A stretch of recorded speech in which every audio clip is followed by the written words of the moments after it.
Добрый день. Добрый день, Good уважаемые. afternoon, distinguished ladies, gentlemen, friends. I welcome all of you at the 8th International Forum, the Russian Energy Week. You are already having a discussion amongst yourselves, and you have a chance to familiarize yourselves with the positions of one another. It is hardly likely that I'll tell you something that you're not aware of, but I'll dwell on certain key points. Certainly, we are pleased to host in Moscow the heads of leading world companies, experts from the industry for a substantive, productive dialogue on developing the energy sector. This dialogue is of particular importance amid dynamic, profound shifts in the global market.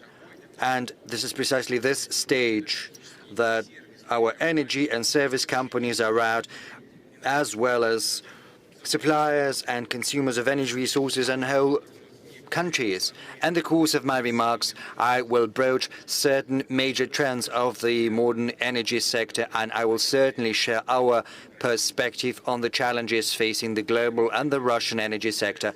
The first of which being the recalibration of the world energy connectivity. To a large extent, this recalibration is brought about by objective, natural causes. It's just new centers of economic development are popping up and consumption is growing over there. That's it. But we are also witnessing a deliberate dismantling of the world energy architecture, which is brought about by aggressive and rather pushy actions by certain Western elites. As you're aware, under the political pressure, many European countries have given up Russian energy resources. I pointed out before what this might result in for the European and Western countries themselves, for their economic and production capacities. We are witnessing the fallout of such actions in the EU itself. We see diminishing industrial outputs, rising prices, owing to more expensive oil and gas coming from beyond the ocean, as well as a lower competitiveness of the European goods and the European economy as a whole.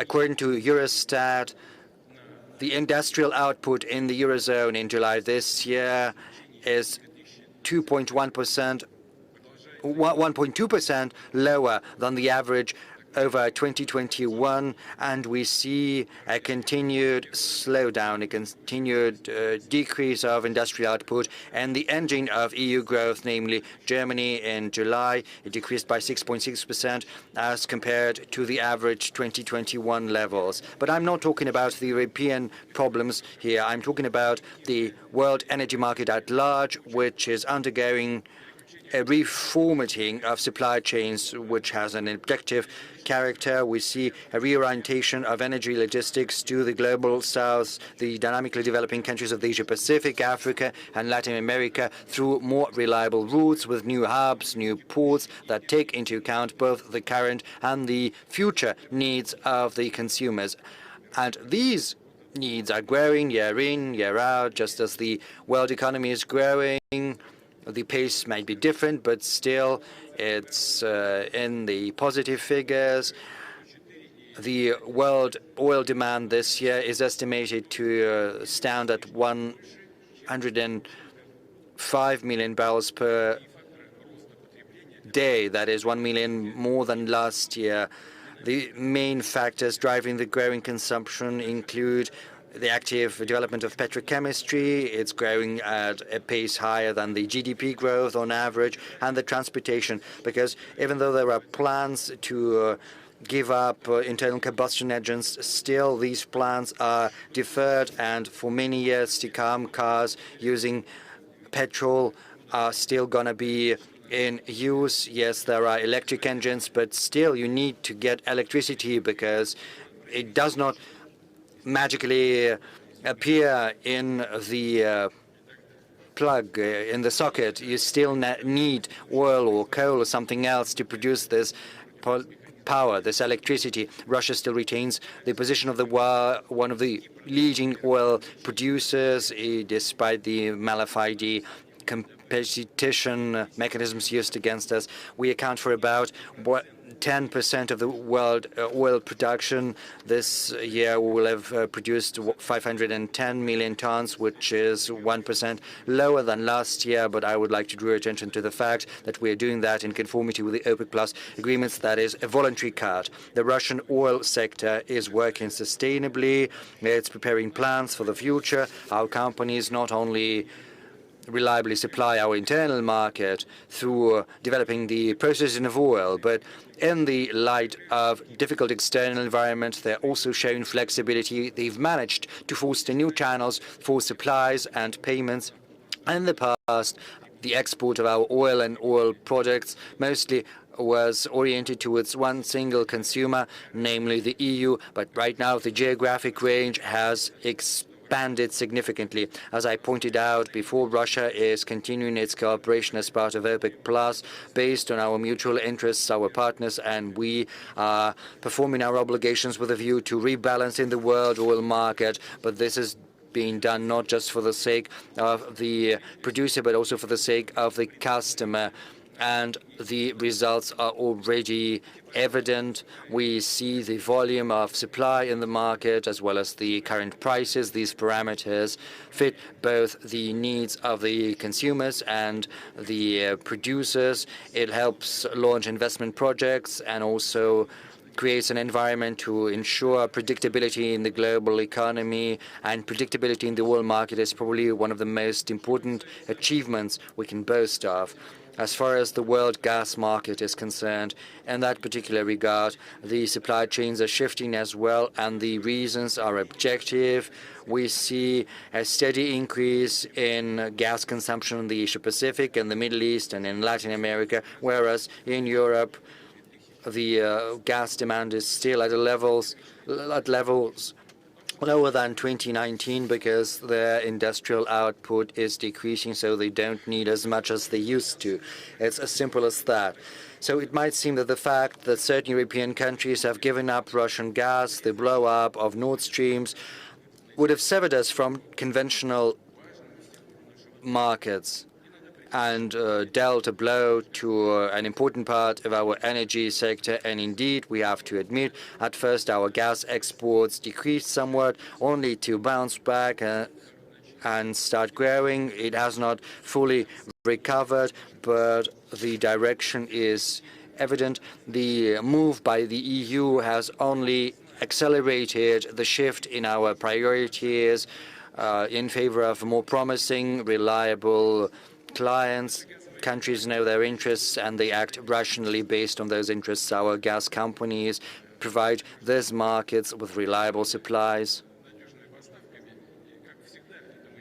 just as we have already and always done that in all of other directions and contracts. Together with our partners, we're working to expand the export potential of the Russian gas sector, and I'm not just referring to pipeline gas, but also to LNG supplies. At the same time, we are increasing our internal consumption of gas, which is of the utmost importance, in particular, and gas-based chemistry. There are facilities being built in the Volga region in Siberia, in the Russian Far East. We are also providing better supplies of gas to our settlements and cities. Over the last 5 years, we have built more than 100,000 kilometers of gas distribution networks, thereby propelling our level of gasification to almost 75%, and this level will only grow. To be more precise, the gasification level stands at 74.7% since 2019. It has grown by 6.1 percentage point. We're also continuing with the social gasification program. Over the last 4 years, almost 1 million households have got access to pipeline gas, and we expect the number to grow by another 2 million in future. 1,393,000 plots have been connected to the gas distribution networks. 988,000, almost 989 connections has been performed. And I would also like to point out that Russia has unique sources of gas. We retain high level of production, but we have to work on this resource base and we have to replenish it, including through tight gas.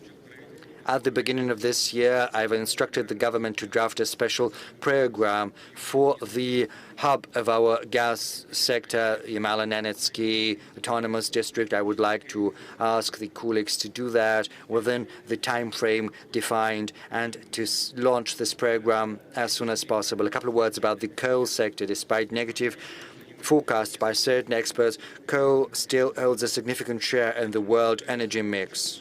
But there are clear regional distinctions we can observe. Whilst Western markets are decreasing their coal demand, Asian countries are, on the contrary, increasing the consumption of coal. But of course, it all boils down to economic efficiency of coal-based generation. But given the global economic center of gravity shift towards the Asia-Pacific, we can expect the coal market to remain important, significant for decades to come. Just as any market, it can be cyclical, and right now coal producers are facing lower prices. But amid these conditions, we are supporting our companies and their staff. We are also helping them with the restructuring of their loans. I would like to ask the government to keep following this situation and help the businesses recalibrate support measures, but the coal industry itself should raise its competitiveness as well as efficiency. Distinguished colleagues, the second major global trend is the growing role of power generation. In the next 25 years, electricity generation is expected to double, and 85% of additional demand is going to come outside the so-called developed economies and the countries of the global south, to be more precise. Russian power grid is one of the largest in the world. Our generation facilities has a total installed capacity at almost 270 gigawatts. And this tremendous complex is working reliably and without malfunctions. At the same time, we see certain local deficit of electricity, primarily in the regions where major industrial, transportation and logistic projects are underway. We need to cover this gap through development of power grids, updating generation equipment and commissioning new power stations. I'd like to highlight that the costs of energy companies should not be automatically transferred into tariffs to be shouldered by consumers. We need more agile solutions, including regulation novelties, managing demand for electricity, and mechanism of investment support in the fuel and energy sector. I expect that the government will provide us with proposals in this regard that we'll discuss during a separate meeting in the nearest future. I'd like to remind you about tasks to develop the retail market of electricity.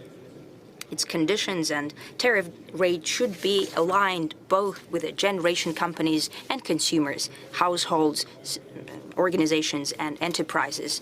I'd like to ask the government to prepare as soon as possible the draft concept of development of competitive retail markets of electricity and capacity. I'd like to repeat it yet again. When there is affordable energy, it will necessarily result in modern production facilities and new economy sectors that will attract flow of capital, technology, and talent. In September, during our meeting in Vladivostok, we discussed the drafting of fuel and energy mix for the Far Eastern Federal District of the Russian Federation. This systemic document considers the best sources of energy for each region, be that coal, gas, fuel, oil, or hydropower. It sets long-term volume for supply of energy in the Far East. I'd like to ask the government to define the hierarchy of the fuel and energy mix documents in the system of strategic documents of the country, and together with colleagues from the regions, to prepare such energy mix drafts for all federal districts of Russia, and to use them as foundation to shape a modern system of digital management of energy supply for the regions. This system should consider use of different types of fuel and energy resources, the most efficient for each region of our country. Moving on, I have already mentioned it that the Russian energy mix is one of the greenest in the world, and I'm sure that our Russian colleagues spoke about that. That means that the overwhelming percentage of power in Russia, that is 87%, is produced with minimal or zero carbon footprint.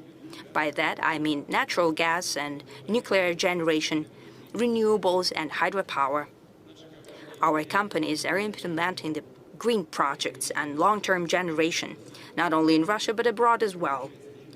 For example, Russian scientists, engineers, and managers have implemented more than 400 projects in hydropower in 55 countries of the world. Rosatom, that is our leading company in the sphere, is building hydropower plants and water infrastructure by respecting environmental safety regulations and putting in place efficient and sustainable water usage. Impressive experience has been accumulated by our another high-tech leader, that is Rosatom. It owns about 90% of the global NPP market. About 90%. 110 energy units of Russian design have been built around the world. Russia is the only country in the world that has the competences across the whole nuclear chain. And by building abroad, we are not just erecting facilities, but together with our partners, we are creating the future of the energy sector and related sectors of the country. We are shaping a solid national talent pool, scientific and technological foundation for development of whole countries. That is our method when we are building NPPs in Egypt, Bangladesh, and Turkey, and we intend to deepen our cooperation in nuclear power with Global South countries and within BRICS. We're very active in this regard. Experts believe that nuclear energy would become one of the pillars of the future global energy mix. By 2050, the capacity of global NBPs will almost double. Within 15 years, Russia is to commission more than 29 gigawatts of capacity, of nuclear capacity, including small NPPs.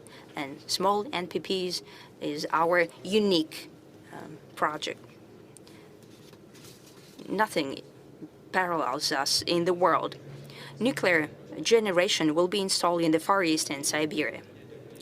I'd like to highlight that nuclear power has an abiding role in providing consumers that will drastically change and increase in the future. By that I mean electric transportation that we've discussed already, industrial robots, automatic service systems.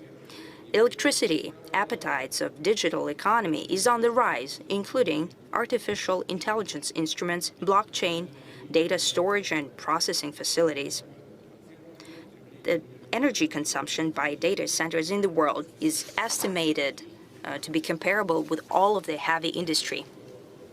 It is apparent that the dimensions that I have just mentioned are powerful development factors.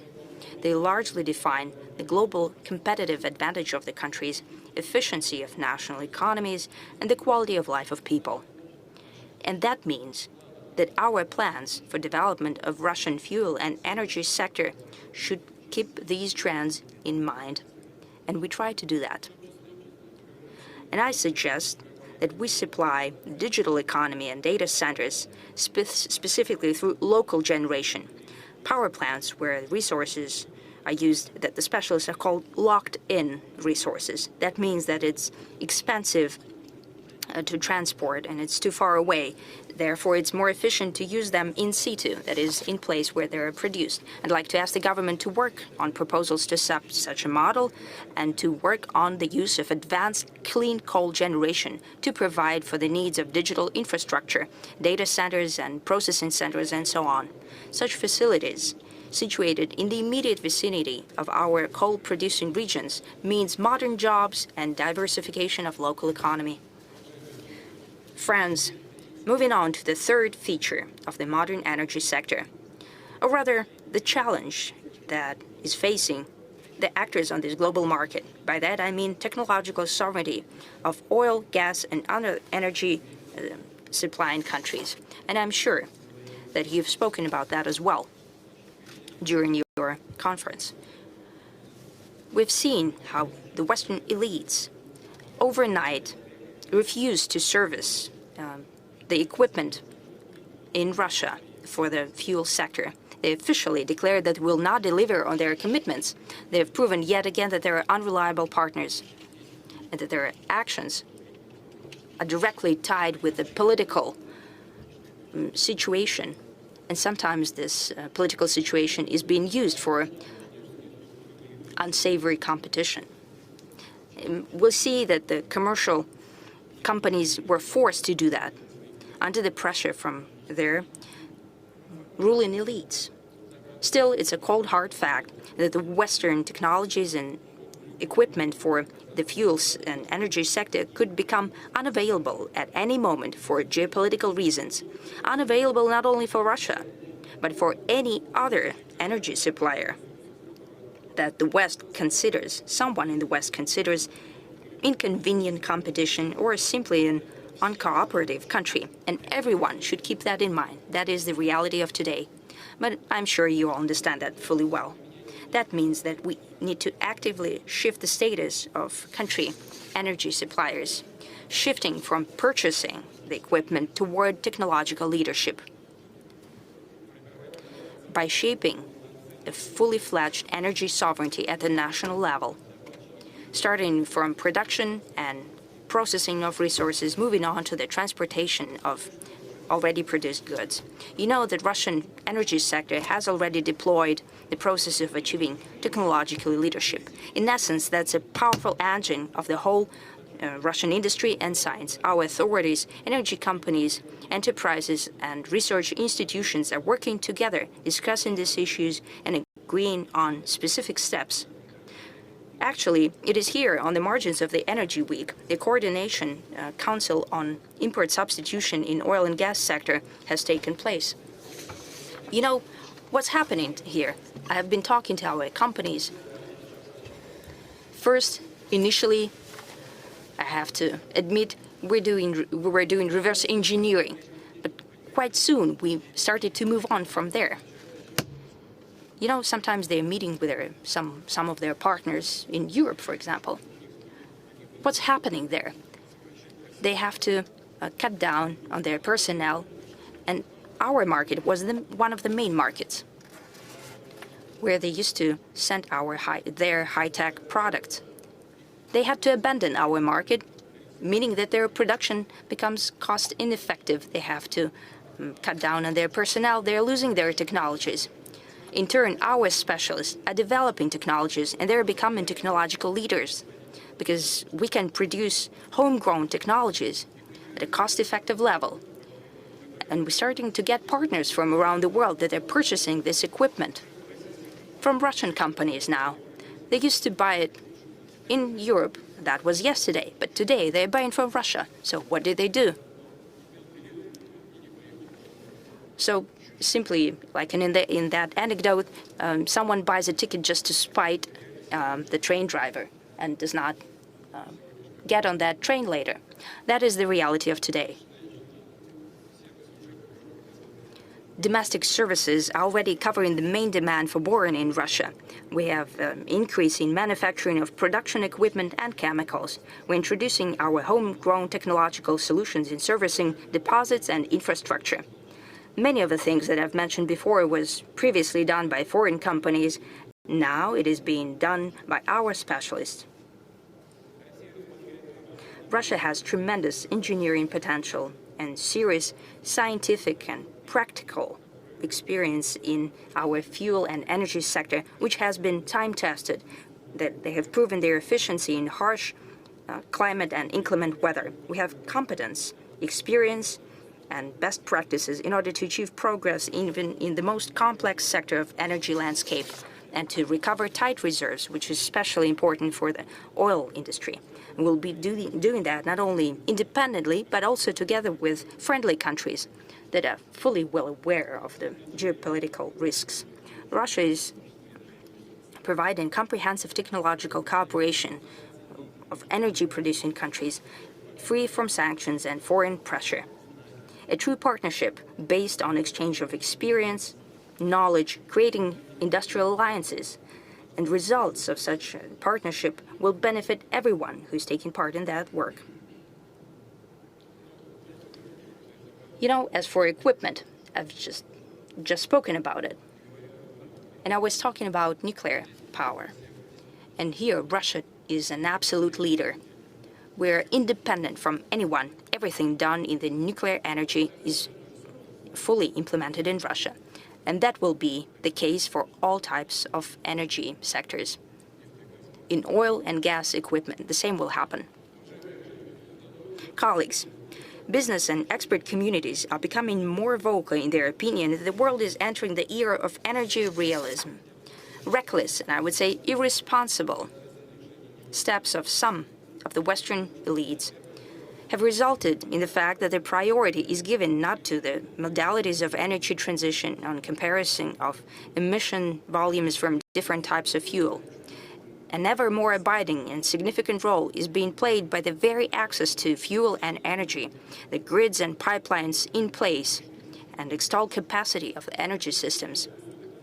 Amid these conditions, it's especially important to efficiently manage recovery and inventories of resources to ensure technological and environmentally friendly development of the industry in order to saturate domestic market, achieve national development goals, and execute on foreign commitments. We have always done that, and will continue to do it. That is one of our absolute priorities. Understanding all these tasks and challenges, Russia intends to strengthen its position as the global energy leader and to develop partnership relations in order to build a just and sustainable model of global energy in the interest of the future generations. I hope that the convening of the Russian Energy Week will make its own tremendous contribution to this joint work that we're doing together. I'd like to wish to participants and guests of the forum every success and all the best. I'm sure that already a lot of many useful meetings have already taken place and many discussions have taken place. We're only happy that this is happening. It means that the goal, why we're inviting you here to Russia, is being achieved. Thank you. Thank you.